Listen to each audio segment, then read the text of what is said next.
Bonjour à tous, nous sommes heureux d'être avec vous pour cette nouvelle vidéo. Alors, nous allons essayer ce soir d'être un petit peu plus soft que d'habitude. Vous le savez, alors, ok, Catherine est-elle connectée? Alors, malheureusement, Catherine n'est pas connectée. J'espère que ça va bien se passer. J'espère que je vais vous voir sur... Tu t'es pas connecté sur Meet, si? Ah non, je suis pas sur Meet. Pourquoi je suis sur Meet? Bon. Alors, bon, tout d'abord, vous le savez, nous rencontrons quelques soucis parce que nous nous sommes fait carjacket attaqué donc sur l'autoroute et on nous a absolument tout pris, argent, passeport. Je répète un petit peu, bien entendu, pour vous expliquer que malheureusement, nous avons perdu notre site vidéo principal. Nous avions 1300, si je me souviens bien, abonnés à peu près. Il y avait plus de 750 vidéos. Alors je sais que Didier a essayé de nous aider sur cette question, mais malheureusement, ça nous a porté sur une autre chaîne que nous avons toujours, cette chaîne sur laquelle nous sommes. Alors, nous redemanderons à nouveau à Didier de peut-être d'essayer, de tenter encore, puisqu'il a réussi à sauver l'autre chaîne, donc celle sur laquelle je vous parle, je le répète, peut-être pourra-t-il sauver à nouveau la première chaîne. En tout cas, nous en sommes là et du coup, ça nous donne l'idée de vous donner des suggestions lorsque vous voyagez en Espagne. En fait, ça fait deux fois que nous sommes attaqués sur l'autoroute. La première fois, le Seigneur nous avait protégés de façon d'ailleurs tout à fait miraculeuse et nous avions évité de graves soucis. Et cette fois, lorsque nous sommes descendus, donc au mois de juin, au début du mois de juin, nous avons vu sur l'autoroute une voiture se faire attaquer, mais comme nous étions sur l'autoroute, nous n'avons pas pu nous arrêter et nous sommes arrivés à un parking où nous-mêmes nous avons été arrêtés. Alors la technique est très efficace, ce sont des professionnels. En quelques secondes, le vol a dû prendre à peu près 5 secondes. Nous le disons pour vous qui nous écoutez. Alors c'est vrai que on trouve ces informations sur Internet de toute manière, mais surtout, écoutez-nous bien, écoutez bien ces informations qui sont données, parce que même en France maintenant, il y a des attaques sur les autoroutes, ce sont les voleurs de grands chemins, les attaques de diligence. On est revenu très loin dans le temps, n'est-ce pas? Donc nous étions, nous, arrêtés sur comment on appelle ça, une aire, et nous sommes allés au restaurant et nous avons vu, moi j'ai vu sur le côté gauche un groupe de personnes assez patibulaires. Et d'ailleurs, j'ai dit à Catherine, je lui ai dit, il ne faut pas venir ici la nuit, n'est-ce pas? Et lorsque nous sommes ressortis du restaurant, notre pneu était crevé. Et donc, nous arrivons, nous ouvrons les portières de la voiture, nous déposons les sacs à l'intérieur. Aussitôt, une voiture arrive sur notre droite, nous demande un renseignement dans une langue qu'on ne comprend pas. Et donc, je me tourne, je dis, je ne comprends pas. Catherine se tourne aussi, bien sûr, attirée par la discussion. Et ça a duré 5 secondes. Le temps que je dis, je ne comprends pas, il m'a bafouillé quelque chose. Et puis, il est parti à toute vitesse, bien sûr. Et j'ai vu au fond du parking, là-bas, une personne qui l'attendait, qui est montée dans la voiture et leur voiture est partie rapidement.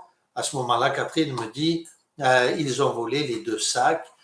Quelqu'un d'autre était arrivé par derrière et s'est emparé des deux sacs avec tout ce que nous avions à l'intérieur, carte bancaire, passeport, carte d'identité, toutes les connexions. Enfin, ils ont tout pris. Donc, j'espère que ça ne nous arrivera pas. Et je tiens. Alors, il y a d'autres techniques qui sont utilisées aussi. Celle-ci, c'est la technique, donc, on nous crève le pneu. Mais sachez aussi que l'on met derrière votre pare-brise, par exemple, derrière votre lunette arrière de voiture, souvent plutôt, ou un billet ou un papier et vous sortez de la voiture pour aller voir ce que c'est et pendant ce temps, quelqu'un vous vole et bien sûr, et souvent là, dans ce cas-là, vous vole la voiture. Donc faites bien attention. Alors il y a une autre technique qui est utilisée aussi, c'est sur l'autoroute, une voiture vous accroche un petit peu ou une voiture, c'est la première fois, c'est comme ça que ça s'est passé, une voiture nous double et nous fait signe que nous avons un problème. Apparemment, à la roue, il nous montre avec la main, comme ça, tout en roulant sur l'autoroute, vous avez un problème. Donc, bien sûr, on s'arrête pour voir ce qui se passe. Ils s'arrêtent devant nous, la voiture, leur voiture est devant nous, et l'un des personnes qui se trouvent dans la voiture passe à l'arrière de notre voiture, sur le côté opposé, donc le côté opposé à l'autoroute, et il nous montre la roue. Et du temps qu'il nous montre la roue, le deuxième personnage de la voiture se précipite, prend les sacs et monte dans la voiture et s'en va. Je ne sais pas par quel mystère nous avons été protégés. Je crois que c'est Catherine qui s'en est un petit peu méfiée et du coup, ça a perturbé les voleurs. Ça, c'était la première fois. Ça remonte à quelques mois. Alors, il faut savoir donc que maintenant, c'est le sport favori de ces Espagnols. D'ailleurs, il y a beaucoup de vols en Espagne, il faut le savoir, beaucoup de voleurs, pour des raisons que vous comprenez peut-être. C'est pas que des Espagnols, n'est-ce pas? Et il y a énormément de vols, on se fait voler dans tous les sens, mais il faut savoir qu'en France, ça commence un petit peu à devenir la même chose. Voilà. J'espère en tout cas que ces renseignements vous seront utiles. N'oubliez pas, même si vous êtes en France, nous avons entendu dire que cette pratique se multiplie sur les autoroutes françaises. Soyez prudents. N'oubliez pas de prier avant de partir, toujours, que le Seigneur vous protège sur la route. Les vies ont été protégées, c'est l'essentiel. Oui? Il faudrait que tu leur dises, puisque nous n'avons plus aucun mail. Alors, nous n'avons plus de mail, nous n'avons plus rien. Alors, les mails, vous pouvez toujours me connecter quand même. J'ai gardé certains mails qui ne sont pas Google. Alors, tu peux peut-être taper sur YouCan, vous pouvez me joindre, vous qui me connaissez sur YouCan. Catherine va vous mettre le mail. Vous avez aussi notre numéro de téléphone, le mien seulement, parce que les numéros de téléphone sont perdus pour la plupart. Je ne sais pas si on pourra les récupérer. J'ai récupéré un, mais il me manque encore un. D'accord. Donc le mien, en tout cas, vous pouvez le joindre. 07 68 621 090. 07 68 621 090. J'en profite pour vous dire que nous avons ouvert aussi un numéro de téléphone sur Skype, donc gratuit. Où qu'on soit à l'étranger, c'est toujours gratuit. Donc, ce numéro de téléphone est le 977, donc je répète, 977 218 718. 218 718. Donc, vous pouvez nous joindre de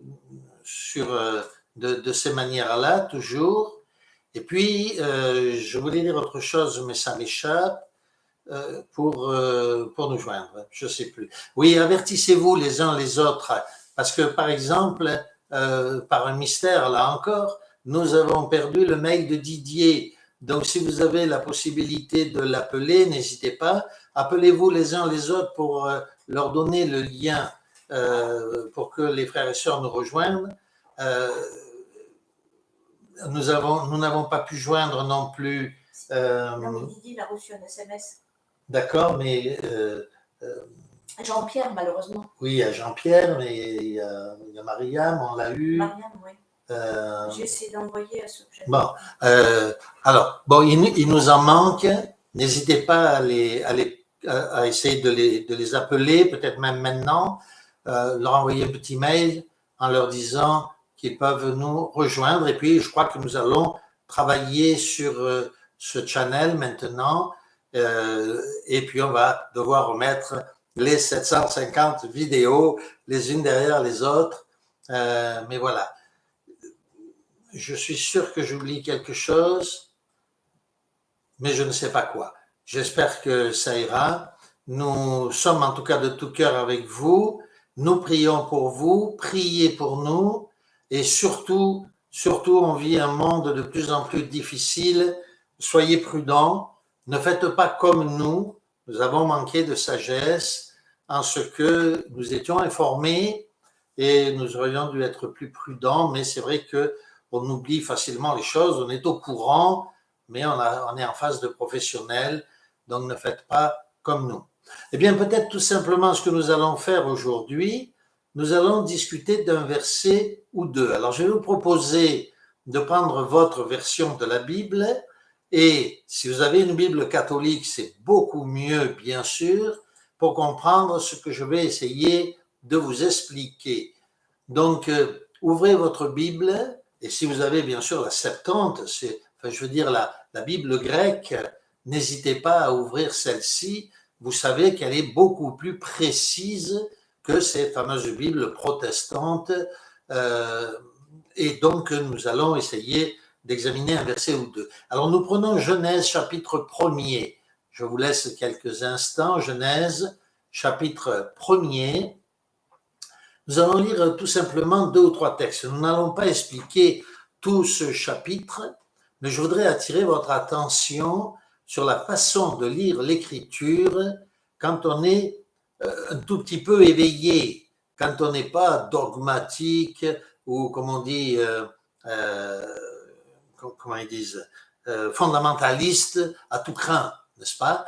Eh bien, nous allons regarder ces versets. J'espère que vous avez pu vous préparer dans votre propre Bible, Genèse chapitre 1, verset 1. Notez bien. Au commencement, Dieu créa le ciel et la terre. Or, la terre était invisible et vide, les ténèbres étaient au-dessus de l'abîme, et l'esprit, c'est-à-dire la force, la puissance de Dieu, était porté sur les eaux. Nous sommes ici, vous le remarquez, avant le premier jour de création. Nous sommes au commencement, non pas au commencement où Dieu va aménager la terre, mais au moment où Dieu crée l'univers et la terre. L'univers s'est créé, bien sûr, petit à petit. Il y a de cela, d'après les scientifiques, plus de 14 milliards d'années-lumière. Et puis, après, sont formés les systèmes solaires, le nôtre et notre Terre, qui aurait environ, d'après certains, 5 millions d'années-lumière. Et donc, nous sommes à ce moment-là, au commencement, où Dieu créa le ciel, l'univers et la terre, ou notre ciel, le ciel de la terre et la terre. Et il est dit à ce moment-là, la terre était invisible et vide. Les ténèbres étaient au-dessus de l'abîme et la force de Dieu était portée par les eaux. Autrement dit, il y avait de l'eau sur la terre. C'est bien ce que nous dit le récit, n'est-ce pas? Certains mouvements sectaires et fondamentalistes nous disent on ne peut pas trouver d'eau sur des planètes parce que ça voudrait dire qu'il y a la vie. Alors, bien sûr, ils reconnaissent par là que la vie vient de l'eau. Mais notons ici, encore une fois, que l'eau est sur la terre avant le premier jour de création. Et c'est à partir du moment où l'Esprit de Dieu, c'est-à-dire la puissance de Dieu, vient dans l'eau, c'est à ce moment-là que va débuter l'aménagement de la terre. Non pas cette fois la création, elle existe là depuis des millions d'années-lumière, comme nous venons de le voir, et l'aménagement se produit. D'après saint Irénée, par exemple, et les premiers chrétiens, ça ferait environ 47 000 ans que l'aménagement de la Terre aurait commencé. Donc, vous voyez, c'est pas très, très vieux. Donc, premier jour, la lumière apparaît. Cette lumière est, bien sûr, à la fois spirituelle, mais c'est la lumière qui va traverser les nuages.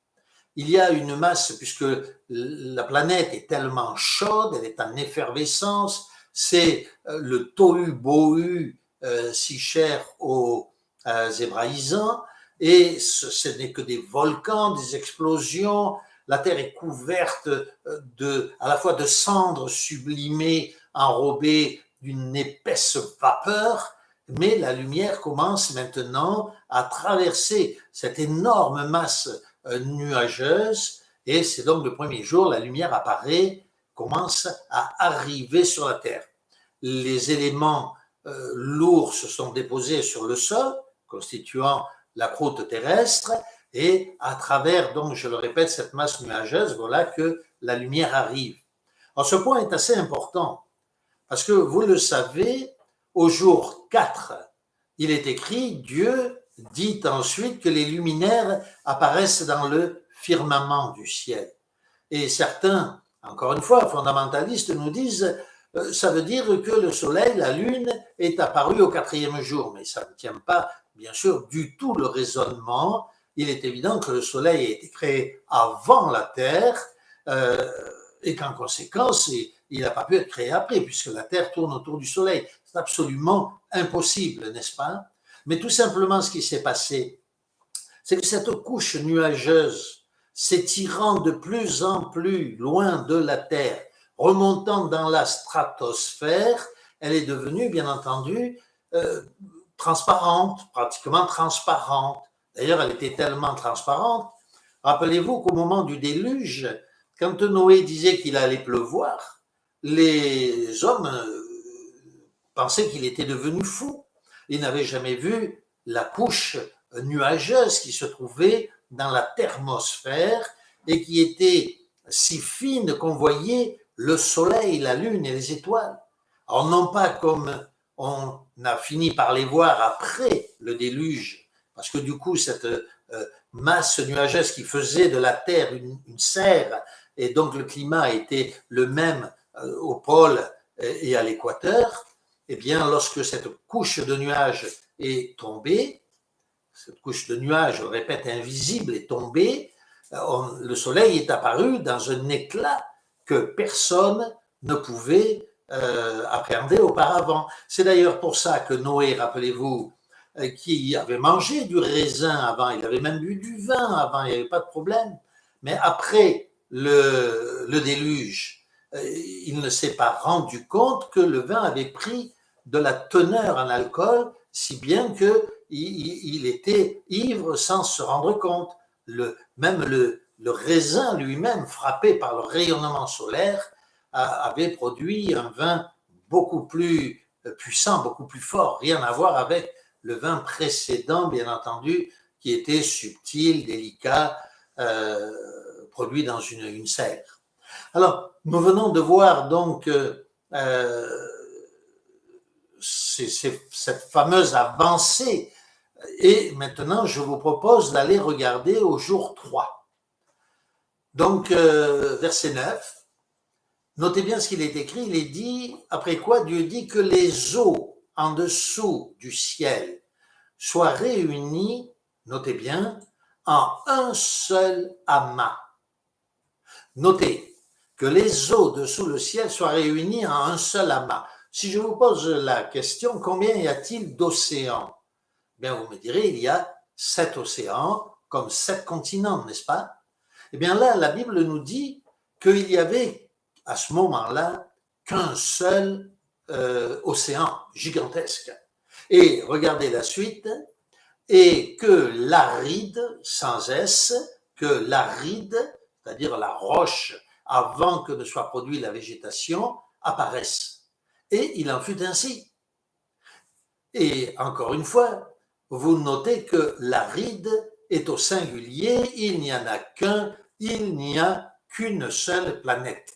À l'origine, la Terre était unie en un seul bloc. C'est d'ailleurs ce que nous dit Saint Pierre, rappelez-vous, lorsqu'il nous dit dans 1 Pierre chapitre 3 que les méchants d'aujourd'hui oublient qu'il y avait autrefois une seule terre, et le mot grec insiste en disant bien compacte. Une seule terre bien compacte. C'est pour ça que les Grecs philosophes d'autrefois, de l'époque bien sûr de l'origine du christianisme, enseignaient la fameuse histoire de l'Atlantide. Et bien sûr, il n'avait pas tort. Il y avait bien eu une seule terre qui s'est divisée après le déluge à cause du poids de l'eau sur cette terre qui n'était pas faite pour ça, bien entendu. C'est ainsi que les continents se sont séparés, que des failles profondes, on le sait aujourd'hui, jusqu'à plus de 10 000 mètres partagent les continents au milieu des océans, que toutes ces terres sont entourées par ces failles, et c'est ainsi que le Seigneur nous dit aussi qu'au temps de la fin du monde, Dieu réunira à nouveau tous les continents, fermera ses brèches. La terre, en fait, ressemble à un œuf, si vous voulez, dont la coquille aurait été brisée sans que le liquide à l'intérieur de l'œuf ne s'échappe par les fentes. C'est exactement le cas de notre terre. Dieu va réunir à nouveau, va fermer les brèches, réunir la terre, comme il est écrit, vous connaissez le passage, Dieu réunira toutes choses en une sous la direction de notre Seigneur Jésus-Christ.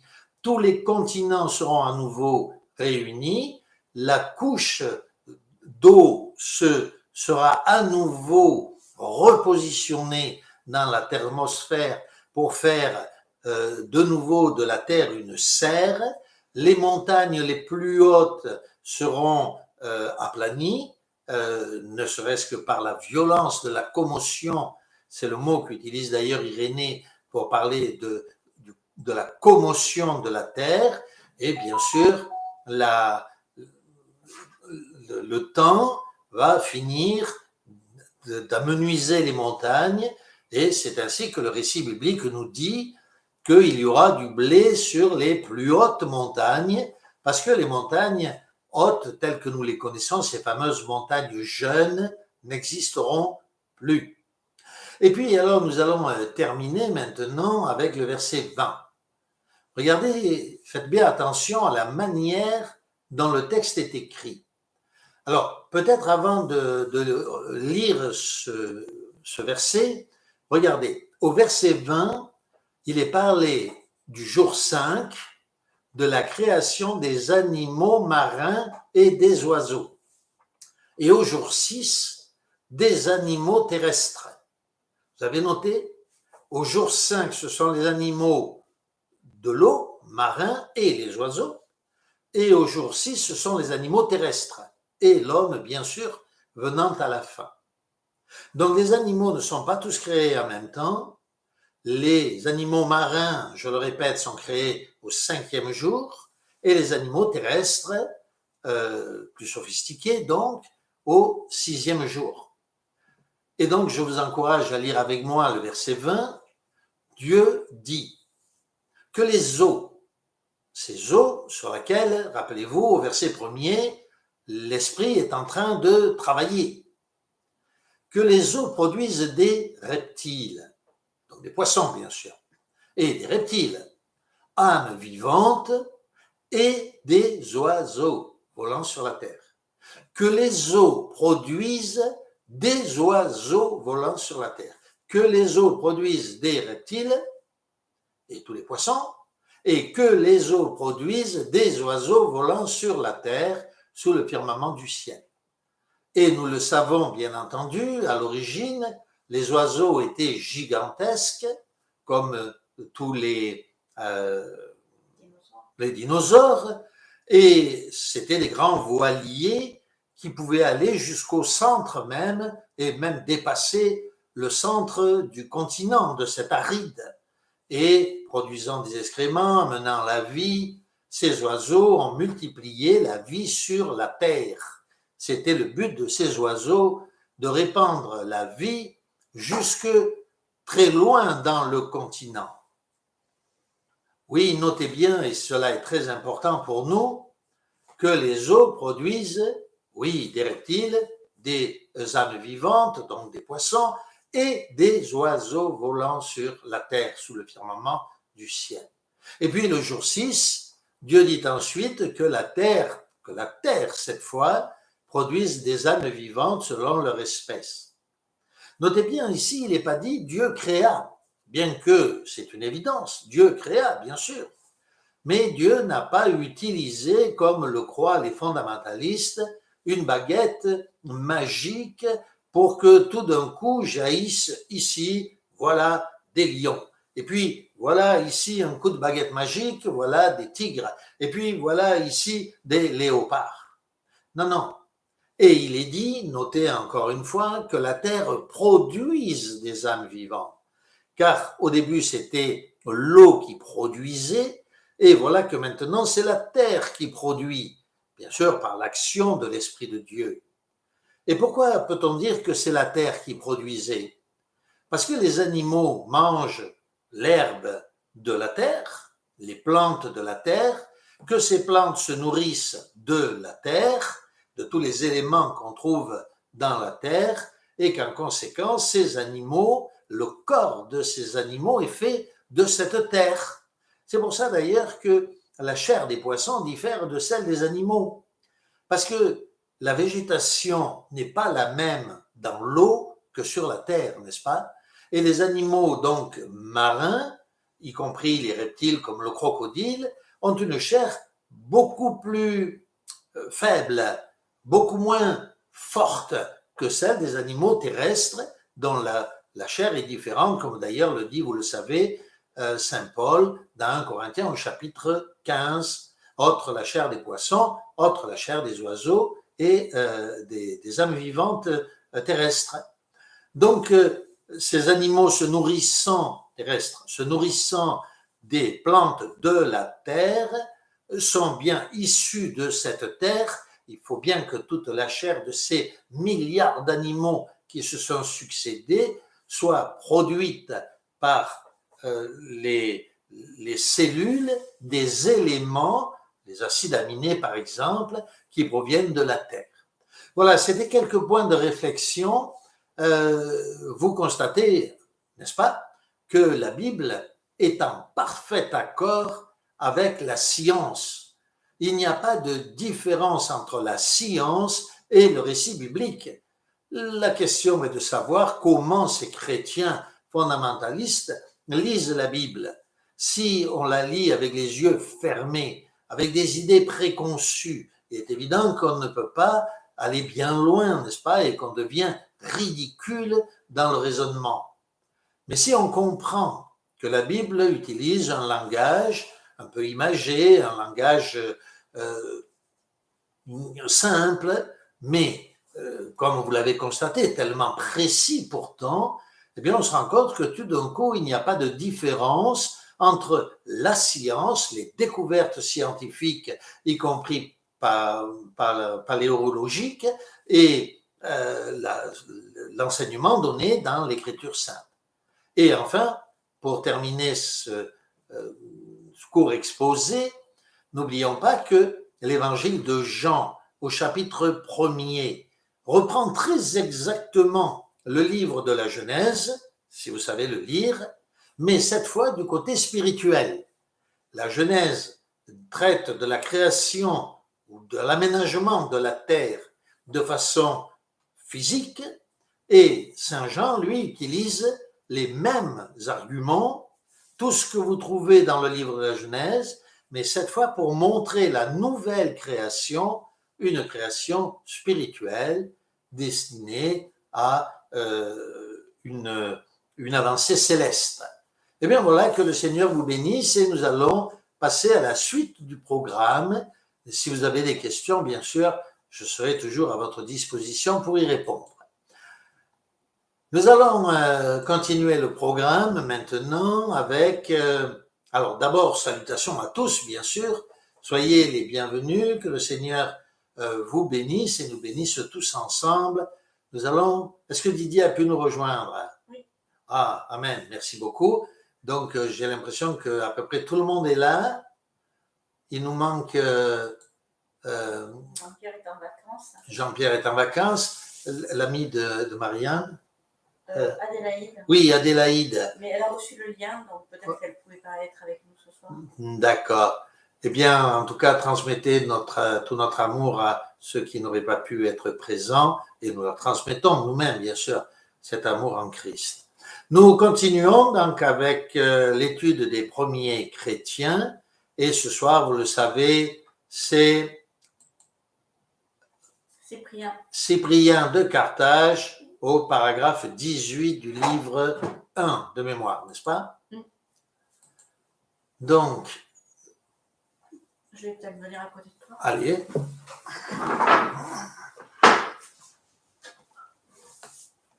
Est-ce que peut-être, avant que nous démarrions, si vous avez une question, on ne répondra pas à toutes les questions, mais peut-être une question. Le premier qui aura posé la question, concernant bien sûr l'exposé précédent, je répondrai à votre question avant de démarrer peut-être une, peut-être deux questions, et puis nous continuons.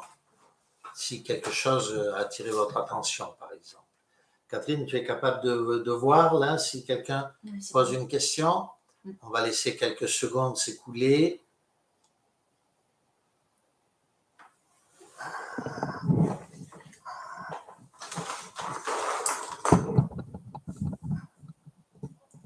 C'est bon la caméra là?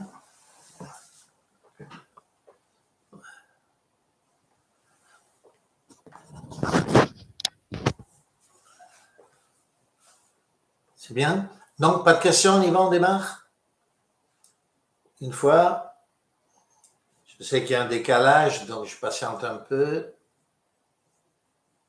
Non, apparemment, il n'y a pas de questions. C'est bien. Nous démarrons donc avec Saint-Cyprien. Catherine, tu vas pouvoir passer le texte? Non, je ne peux pas le passer, on n'est pas sur Meet. Ah, alors c'est dommage. J'espère que vous avez le texte devant les yeux. Que notre prophète, tel que Moïse a été promis, à savoir celui qui devrait donner un Nouveau Testament et qui devrait plutôt être entendu. Alors vous le savez, je le rappelle, le fil d'Ariane de ce texte de Saint-Cyprien, nous sommes, vous le savez, 1er, 2e siècle, 2e, 3e siècle, et Saint-Cyprien, en accord avec tous les autres premiers chrétiens enseignants, montre que la loi d'Israël s'est terminée et qu'il ne faut surtout pas revenir en arrière, il faut marcher en avant à la suite de notre Seigneur Jésus-Christ. Donc nous passons à la lecture. Je vais demander à Catherine de lire le premier paragraphe. Dans le Deutéronome, Dieu dit à Moïse, « Et l'Éternel me dit, je leur susciterai un prophète du milieu de leurs frères, comme toi, et je mettrai ma parole dans sa bouche, et il leur dira ce que je lui commanderai. Et quiconque n'entendra rien de ce que le prophète dira en mon nom, je le vengerai. Au sujet de qui aussi le Christ dit dans l'Évangile selon Jean, sondez les Écritures dans lesquelles vous pensez avoir la vie éternelle. Ce sont ceux-là même qui rendent témoignage à mon sujet. Et vous ne viendrez pas à moi pour avoir la vie? Ne croyez pas que je vous accuse auprès du Père. Il y en a un qui vous accuse, c'est-à-dire Moïse, en qui vous espérez. Car si vous aviez cru Moïse, vous me croiriez aussi, car il est écrit de moi. Mais si vous ne croyez pas ces écrits, comment croirez-vous mes paroles? Très bien. Alors vous voyez ici, n'est-ce pas, nous voyons ici comment Jésus dit à ces judaïsants, et nous rappelons qu'aujourd'hui, il y en a beaucoup dans les églises, que Jésus dit à ces judaïsants déjà à l'époque où il était, que comment ils pourraient croire, puisque de toute manière, ils ne croient même pas à Moïse lui-même. Parce que s'ils croyaient à Moïse, ils croiraient à Jésus, n'est-ce pas? Les choses n'ont pas changé, oui, Catherine. En plus, ça révèle que c'était bien le Christ qui parlait dans l'Ancien Testament et qui parle aussi pour nous dans le Nouveau. Donc, il y a vraiment une symbiose entre l'Ancien et le Nouveau. C'est le même rédacteur. Oui. Oui, j'allais dire par l'Esprit Saint, bien sûr. Hein. Voilà. Alors, vous le savez, prophétiquement déjà, tous ces patriarches du passé ont vu, pour la plupart, leur nom changer. Abraham, Jacob, Israël, c'était prophétique, bien entendu, du fait même que le nom de Dieu devrait lui aussi évoluer. dans l'Ancien Testament, il s'appelle Yahweh, c'est-à-dire je suis, la réalité, je suis, et le Christ, Jésus-Christ, je suis le Sauveur. Voilà.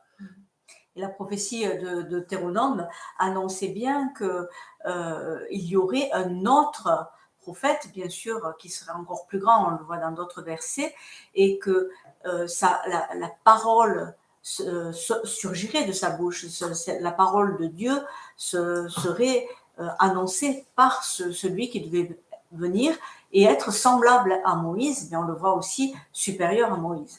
Oui, puisque Moïse, on l'a vu précédemment, était serviteur de la maison, Jésus étant le fils de la maison. Ouais. On a un commentaire de Aïda qui nous dit « Et quiconque n'écoutera pas les paroles que ce prophète prononcera en mon nom, je le vengerai. » Oui. Donc surtout, faisons, n'est-ce pas, soyons très très prudents, ne devenons pas judaïsants, parce que c'est notre condamnation, c'est un rejet même de Jésus-Christ qui est tellement supérieur à Moïse, n'est-ce pas? Et sa loi est supérieure à Moïse. Et Chantal Aïda insiste en disant Dieu dit bien, je le vengerai. Oui, je le vengerai. C'est exactement le mot, n'est-ce pas? C'est redoutable, n'est-ce pas? Alors, nous allons lire le paragraphe 19, que 2 peuples ont été prévus, l'ancien et le plus jeune, c'est-à-dire le vieux peuple des Juifs et le nouveau qui devrait nous composer, ou donc que nous composons. Alors, nous lisons dans la Genèse, « Et le Seigneur dit à Rebecca, 2 nations sont dans ton ventre, et 2 peuples se sépareront de ton ventre. Et un peuple vaincra l'autre peuple, et l'aîné servira le cadet.